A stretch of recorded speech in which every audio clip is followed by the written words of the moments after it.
Hello friends, welcome to my channel. तो आज आम बनामा हल्दी पतर पिठा।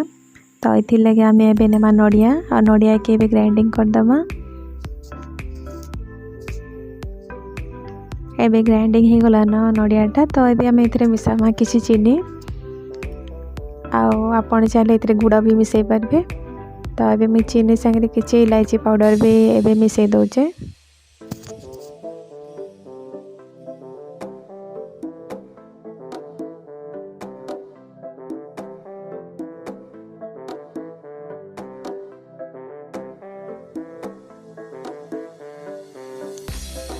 यहाँ हूँ बिरी चाउल पेस्ट। तो ये मुझे किसी लुण आ कि सोडा देकी यहाँ के आम भल भाव मिसईदेमा।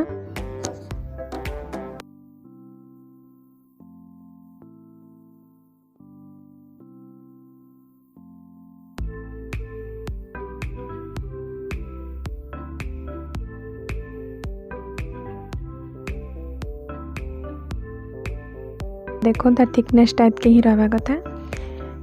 यहाँ दे आम हल्दी पथरी पेस्ट के देके तार उपरे नड़िया पुर के भरमा। तो मुझे पानी के आगु गरम कर देती। आम एटा के स्टीम रे ही करवा के पड़वा कारण ये पिठाटा स्टीम रे ही हेसी।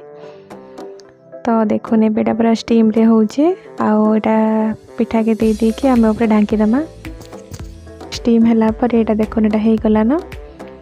तो ये हल्दी पतर पिठा बहुत टेस्ट लगसी। तो हल्दी पतर वासना लगे तार बहुत भल लगसी। तो प्लीज़ एटा घरे ट्राई करबे और प्लीज़ मोर चैनल के सब्सक्राइब करबे।